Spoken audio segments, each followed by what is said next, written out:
Can 36 questions make you fall in love?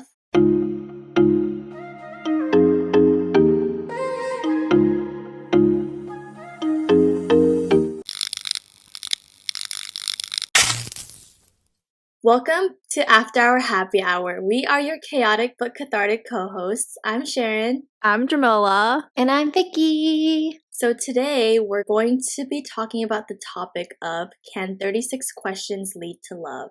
So for a little bit of background, New York Times wrote this article way back in 2015, and they basically list out 36 questions, and it's divided into 3 sets, and essentially it's a study that says that these 36 questions can help lead to love when you ask a stranger or you sit down on a date and you ask these questions. So today we're just gonna fall in love with each other. This concept is supposed to be tested with a date, right? In a scenario where you're meeting someone for the first time. Is that the synopsis that this test provides? Yeah, to explore intimacy because these questions open up answers or like a conversation, basically. There are 36 questions, and as a group, we went over all of them together and we chose some of them that we wanted to answer, and that was a little bit more applicable. But if you guys would like to follow along with us and answer the questions with us, feel free to pull it up. We'll leave the link in all the description boxes below. To start off, the first question is, given the choice of anyone in the world, whom would you want as a dinner guest? Does anyone want to guess mine? Mark Twain. How did you know, Sharon? Wow! Who would have guessed? Okay, how about everyone, if your answer is someone in your K-pop stan bias group, then answer that, but also answer someone else who's not in that group. I could go because mine isn't in my group.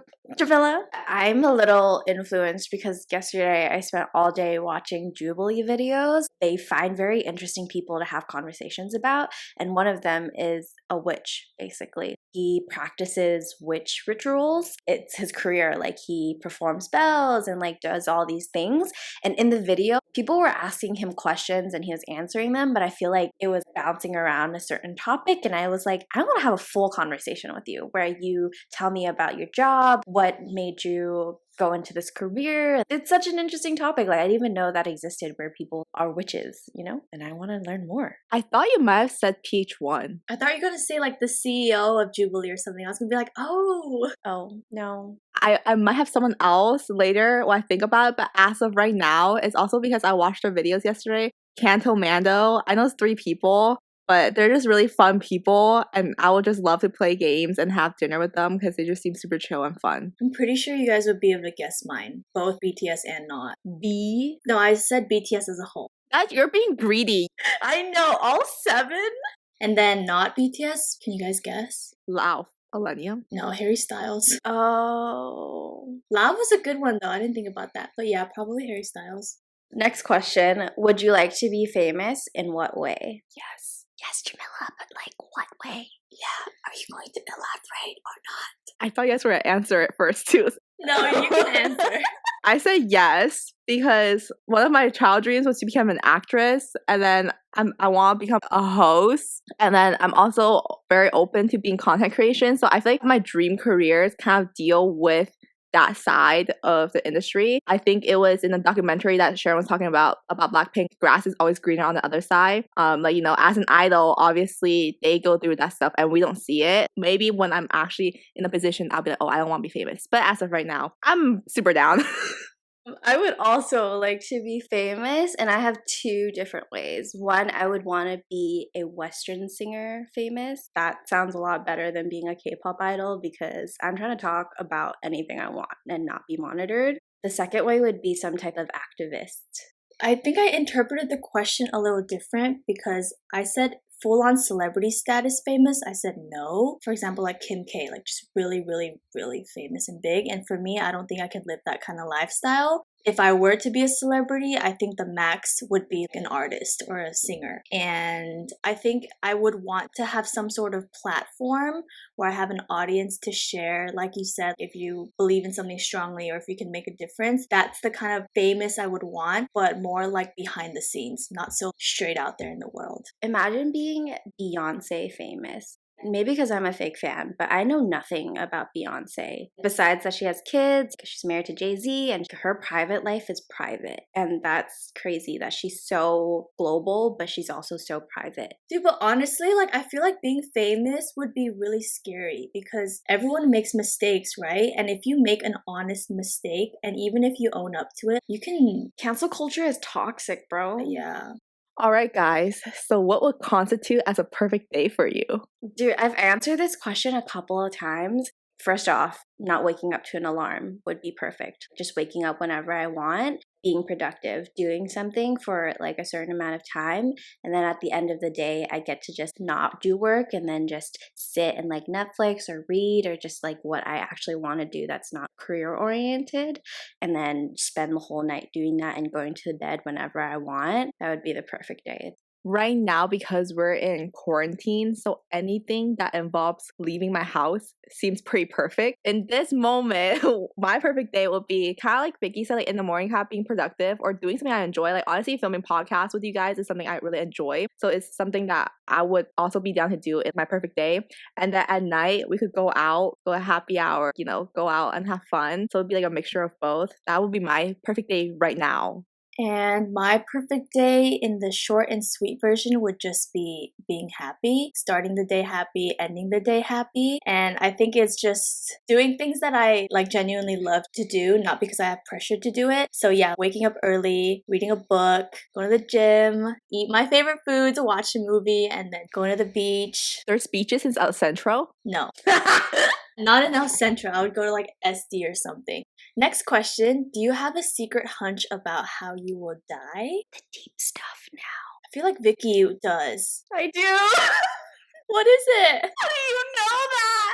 I don't know. Like, you would be the one person that would think of the ways that you would die. That's unconventional. Okay, it's pretty conventional. How I want to die is different from how I think I will die. How do you think you will die? Okay, how I think I would die is I have a disease and I don't go get it checked out. Ever since a little kid, I've had so many different pain problems with my body to the point where like right now, if I had a heart attack, I'd probably be like, oh, it's just a cramp. I'll wait it out. If my appendix burst, I'd be like, oh, it's a cramp. Obviously, I've never been to that amount of pain, but I feel like my body has had so many issues.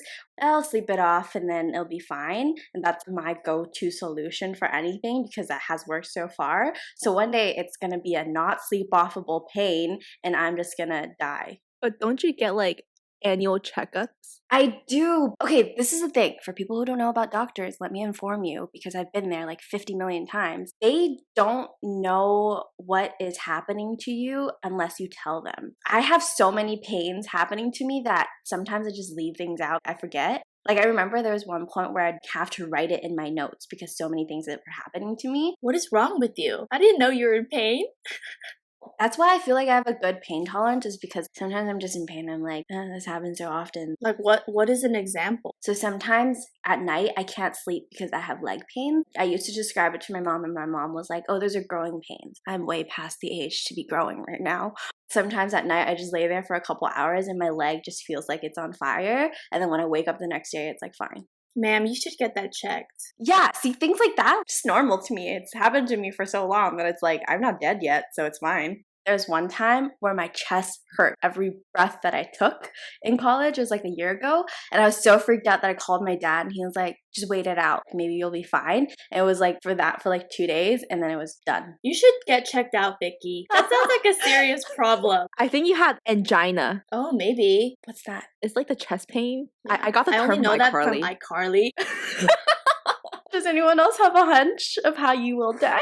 Honestly, I thought about it and I would say I could be kind of reckless. So if I were to die, it would be an accidental death in my early age. Same. I think I would die in a very stupid way. Not that any death is stupid, but like I would accidentally slip in the shower and crack my head open kind of thing. Like a freak accident. Yeah. Or like I think just random. Oh, Sharon was on a plane and she suddenly combusted. Dude, in Grey's Anatomy, someone's mom died because of the hiccups. So that could be you. Yes! See, like that. I'm sorry, like, if any of us ever die from hiccups, I just don't know how much speak in your funerals. I wouldn't want my funeral to be sad. Like, you guys could make jokes about that. I wouldn't care. Let's move on. This is too gruesome. For what in your life do you feel most grateful for? You guys! Wait, that's not your actual answer, right? Could be! You're so fake! I was gonna say, that's the most affectionate Jam's been sober. What's your answer, Jam? Honestly, for everything right now, being in quarantine, because there's so much time to reflect on like what you have and how, at least for me, like how lucky I am to be in a situation. We don't have like really immediate like financial concerns, and I'm really lucky to be working at a really awesome company. So I'm honestly just really grateful. I think going off of that similarly, it's weird, but when I read this question, for some reason I thought of just being a good person. I'm not the best person, but seriously grateful that I'm not a shitty or straight up evil person. With everything going on, like, do you ever like go on social media and people just say some like evil things? I would never go out of my way to comment, even if I don't like you, on someone's post and be like, you don't belong here, or like you're a waste of space or whatever. What kind of environment you have had to grow up to become that shitty of a person? So I think like quarantine has just, I don't know, made me more like compassionate, I guess. So yeah, just not being a shitty person. I don't know how to say this without sounding like I hate myself, but like I'm grateful for growing up ugly or like growing up not the best looking, because that built character. The amount of times my family or like my dad would be like, you don't look good. Now I can like take anything from anyone most of the time. A lot of how I was brought up and stuff like that made me who I am, and like all the trauma and stuff built character, fam. I don't know how else to say that, but you're I'm very beautiful. Dude, I high-key feel when I came back from Asia, where I gained like a good amount of weight. My mom was like, oh my god. Same. Dude, when I was like in a relationship and I got relationship weight, my dad went in on me. I feel like I can take a lot when it comes to like verbal abuse, I guess, because nobody's gonna hurt me the way my dad does. Asian families, they don't say it to hurt you. They say it as if it's a fact. That's true. Or like growing up, Asian culture is just very like fix it, versus I guess I know a lot of other people are just like, you're beautiful, you're perfect. I mean, you are, but like give me some of that rough shit. Our parents love us, I swear. This is how Asian people show love. So for our next question, is there anything you would change about the way you were raised? It's hard to answer, but I feel like maybe a little bit more support growing up. I think I was groomed to believe that just some things were just never enough kind of thing. Of course, what my parents would tell me, it's in the concept of you can always do better, which I believe in. But I think growing up like naive and, you know, my brain not fully developed, I think I just interpreted a lot of things as like not supportive or not being supported. So I guess like a little bit more support. Yeah, I will also agree with Sharon, but in my sense, it was just growing up feeling like what you were doing was not meeting the expectations. So I feel like having that kind of mentality really, I guess, ingrained into my head. I think mine is very similar, but also like specific to my mom. I remember growing up, my mom would tell me I was low-key born with bad luck. So I'd have to work harder for what I what I wanted. A lot of opportunities for other people might be easier for them, but she'd be like, oh, you have to work harder. You have to go out of your way to do stuff. She like meant well for me, obviously. She wanted me to push myself. But for me growing up, I was like, oh, fuck, anything that happened wrong, oh, it's my bad luck. I would victimize myself. And it isn't also till like recent years where I'm like, why am I doing that? Obviously, I got to work harder for what I want. That's not a bad thing to have to do that. Mm-hmm. Okay, so the next question is, if you could wake up tomorrow having gained any one quality or ability, what would it be? Dude, being able to eat and not gain weight. You don't even understand how much I would want that. Homegirl loves food. You guys all know that. And homegirl could eat, but like I just gain weight really easily. So being able to eat and not gain weight, that's life-changing. Shit, I was thinking like professionalism, but that's a good one. You can really tell this is the only question I thought about. Real passionate about this one.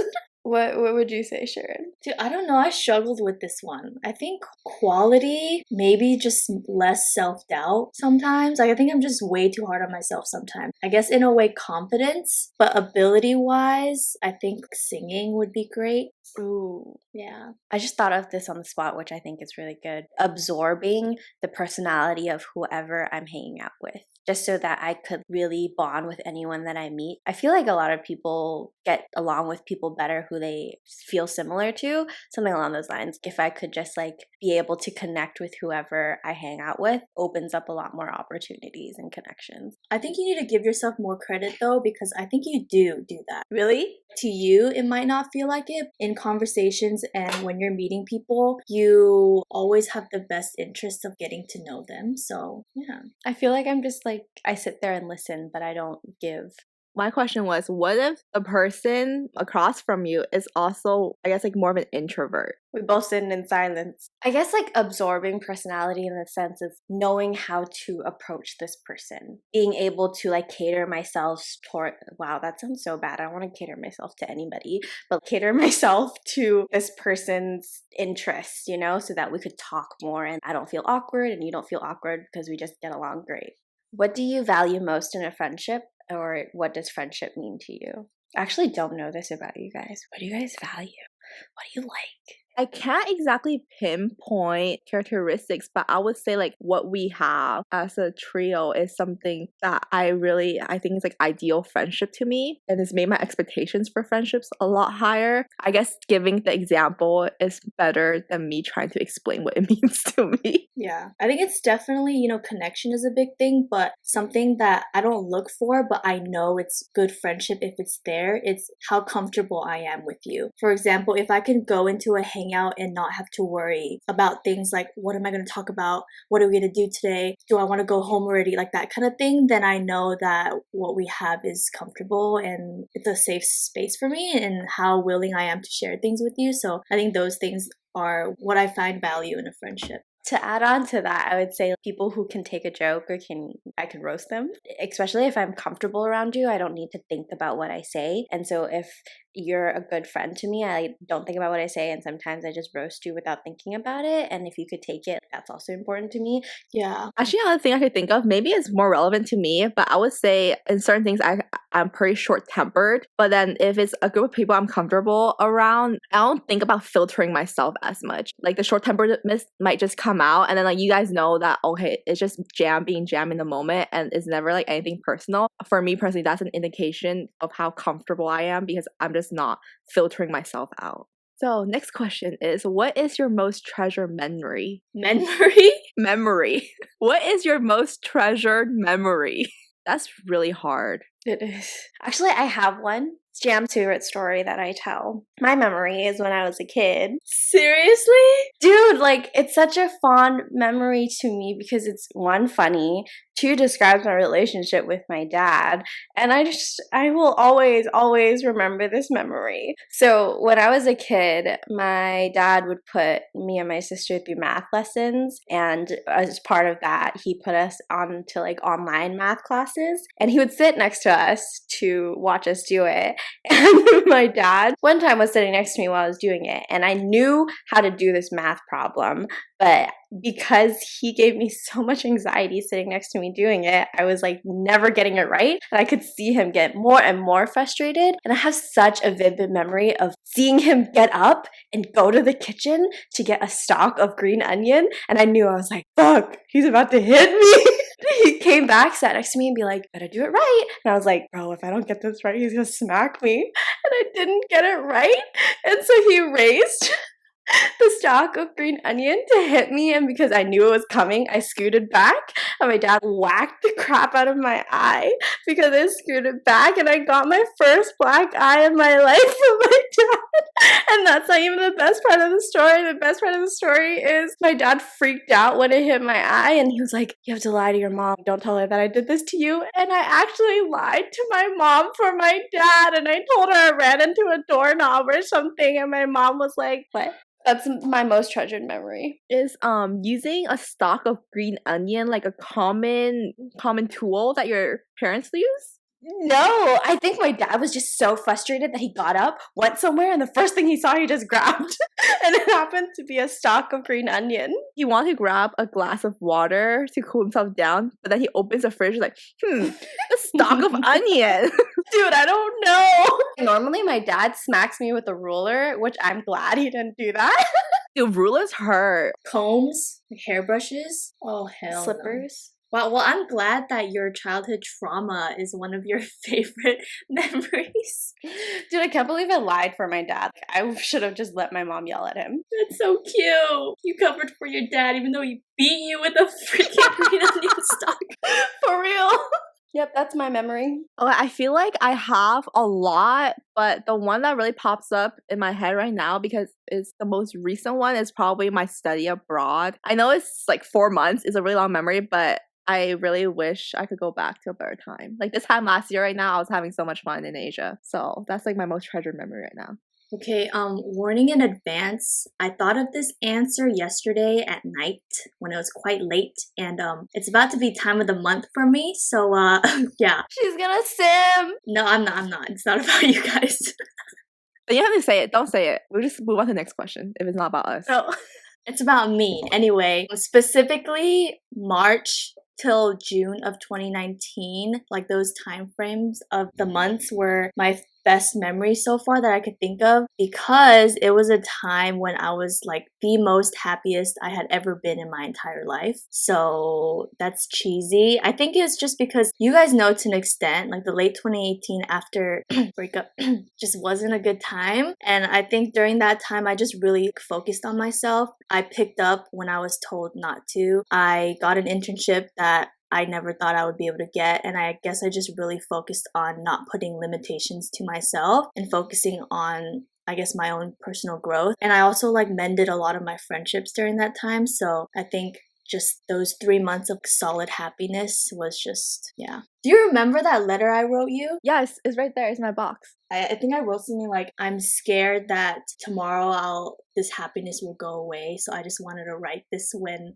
I'm happy, and like blah blah blah. Sharon, you know, from our previous episodes, seems like she has a stone cold face, but her heart is warmer than the lava. She got a big heart, people. Thanks. The next question is the opposite. What is your most terrible memory? I feel like I have a good amount, but I think it all comes down to when acting out of emotions, like negative emotions towards friends or family that I didn't want to. Like sometimes I just like snap at my parents, and it's things that I definitely wish I could take back. You know, right after I do it, I'm like, okay, why did I do that? I know it's not a specific memory, but it's just a lot of moments like that that I wish I could be like in more self-control of my emotions and not snap out like that. That was a good answer, but I'm trying to think of mine. I think all my times where my introvert self peaked and I've created bad situations for myself in a sense. When I would get so anxious about a situation that I acted very disrespectfully. Like I remember when I was younger, we'd go to like family dinners a lot and stuff. And you know how like Asian restaurants, it's a circle table that you sit at?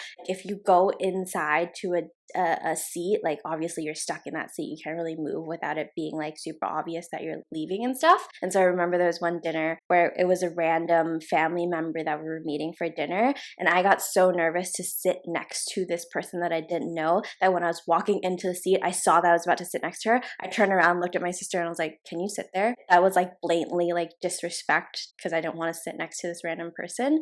I was also with my cousin, and I could see in my cousin's face, he was like, why did you do that? And I was like, oh fuck, like I fucked up. And it wasn't like ill-intentioned of me. I was just so anxious about sitting next to someone I didn't know and having to carry a conversation and like being polite that my body reacted before my brain told me that it was disrespectful. And I feel like that happens a lot when like I see someone that I used to know in the street and I'm like, let me ignore them. And it's obvious that I saw them, and I wish that I could take those back. I'm sorry, I didn't mean it. I just got nervous.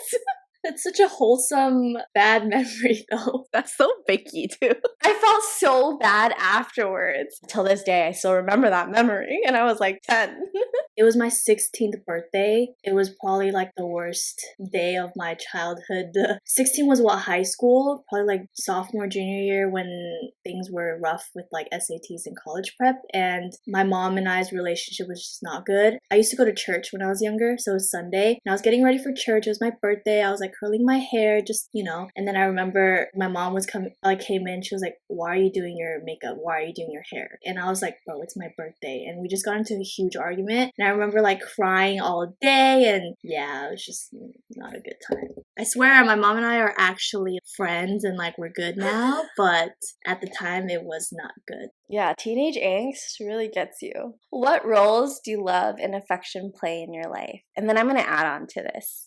This was the first time I've ever heard this type of question, but like, what type of skinship do you like? So I understand love and affection, but I don't depend on it. I don't need to hear "I love you," or I don't need you to touch me affectionately, like as a friend, to know that you're grateful for me or whatever. I don't know, maybe it's because like the way Asians grow up, just they don't need all that love and affection. But even for us, we're not the type of friends where like, "We love you, I love you, like have a great day," or like, maybe when we're drunk we'll be like, "I'm glad you're in my life," but I don't think we rely on love and affection to know that it's there. So I think that's my answer. In terms of what kind of physical touch, are you asking in like when you're dating someone? Dating or like people in general? Okay, people in general, I've never been good with affection physically. For example, Dahi, you guys know my childhood best friend. That girl used to always put her head on my shoulder or like, "Let's cuddle in bed together." I'd be like, "Get off me now." I was never good at it, but I enjoy hugs. When it comes to a boy, if I genuinely like you, I think I would enjoy physical touch. But then sometimes it's weird because I'm good at, for example, writing letters to people, and I've been told, "Oh, you write good letters that are like heartfelt or whatever." So I think for me, it's easy to express affection towards other people when it's written through text and maybe to an extent verbally. But I think when receiving it, sometimes I'm like, okay, yeah. Love and affection. You say that like it's so foreign, Jamila.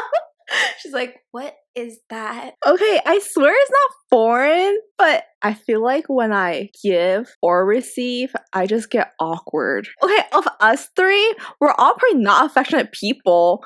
But at the same time, I feel like I'm the most affectionate of us three. Drunk. Okay, I guess like when I'm like not sober. I think it's the Asian culture, like because my parents are definitely not the type to be like, "Oh, I love you, have a good day, sweetie." My mom is not even really a hugging person. I don't even remember how many times we hugged. Like, not gonna lie. So I think just growing up with that, I've always, I guess, just been awkward about giving it and receiving it if I'm like really conscious about it. Sharon's like really good at expressing herself through words, and I suck at that too. So I don't know. I think I'm just an action type of person. I think if I love or care for you through actions more than like what I say. I think for Jam, it's so interesting because I never have a smidge of doubt how much affection she has, because when she's drunk, there's not a time when she does not show you affection. It's crazy. She's like, "Sharon, like, what would I do without you?" And I'm like, bro, like, where does this come from?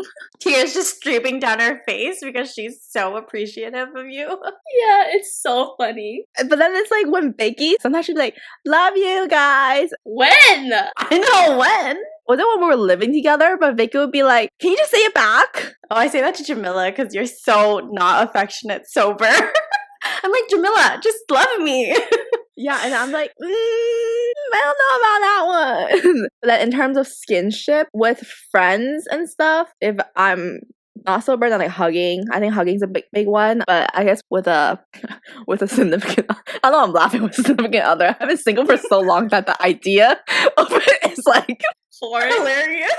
But with a significant other, it'll probably just be hugging or cuddling. Yeah, that type. You know what's funny? Now that you guys bring up parents, is like, of anybody in my life, I think I'm most affectionate with my parents. I'm still a baby around them. Like, I still kiss my parents' cheek, and I still tell them I love them, like, all the time, and I make them say it back. With friends and significant other, I don't. I'm okay initiating it, but if you do it to me, I'm just like, what are you doing? Like, I don't know why that is, because I grew up with a lot of affection. So it's not like that's a foreign concept to me. I think a big part of it is I don't value myself based on the love that I get. If I love myself, that's good enough for me. I don't need someone else to love me for me to love myself. And so when people show affection to me, I'm just like, whoa, please don't. In terms of skinship, I really like small touches, to be reminded that you're there, but not necessarily like your whole body on me, you know?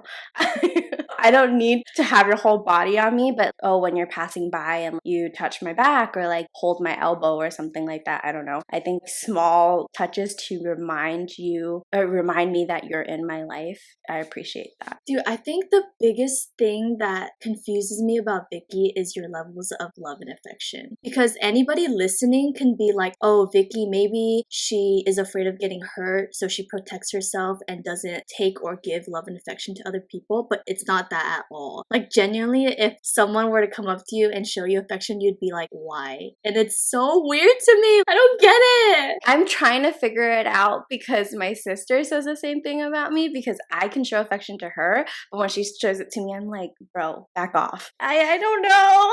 The most love and affection that I don't know how to respond to is if it were to come from my parents. I'd be like, it's okay, you don't have to say it. Like, please don't, kind of. I don't know, I think love and affection is just so different when it comes to family, friends, and like an SO. Definitely, yeah. The next question is, complete the sentence.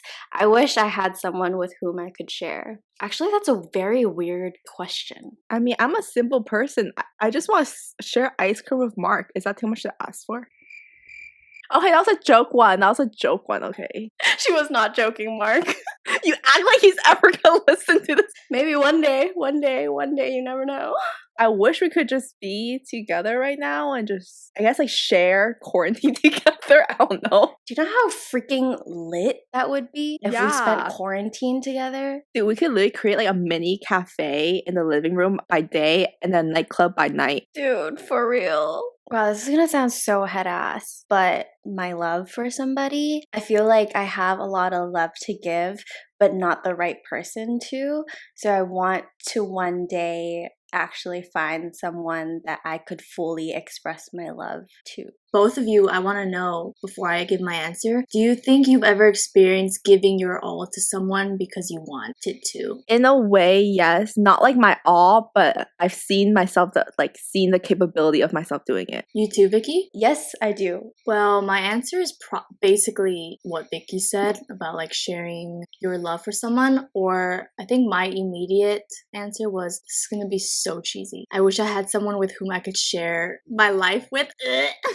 It's more in the sense of Vicky said, where I want to experience being with someone where I want to do all these things for you. I want to do all these things because I want to show the affection and appreciation that I have for you, not because I have to. I think out of all of us three, correct me if I'm wrong, I feel like I could be most affectionate when it comes to partner. I think you could be the cheesiest. Yeah, even when I talk to you guys about romantic scenarios or whatever, a lot of the times you guys are like, I wouldn't, or not really. Whereas I'm, I guess, a hopeless romantic where I do want to have those moments kind of thing. Us three is just an anomaly in itself. You would think this way about us, but we're like, no, we're completely opposite of that. Next question. If you were to die this evening with no opportunity to communicate with anyone, what would you most regret not having told someone? Why haven't you told them yet?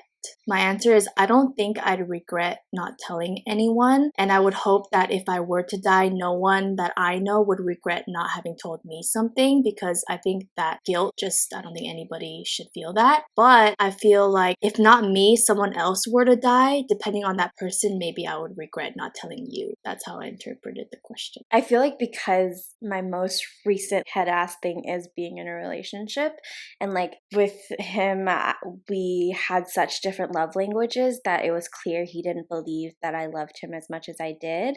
And so I want to convey that in some way, just so that he, one, doesn't walk away thinking that he put in more or he loved me more, and that's a sucky feeling. And also on my behalf is just, why did you doubt? Do I not know how to love someone? Like, I want to be able to prove to you that I do, I can. I'd have to be dying to say shit like that. Honestly, right now, I really can't think of anything that like. Maybe I wish I've taken back some of the stuff I said, but not really like regret not having said some of the stuff, at least right now. Would you regret not saying you love your parents? Okay, my parents know I love them though, so I don't have to say it.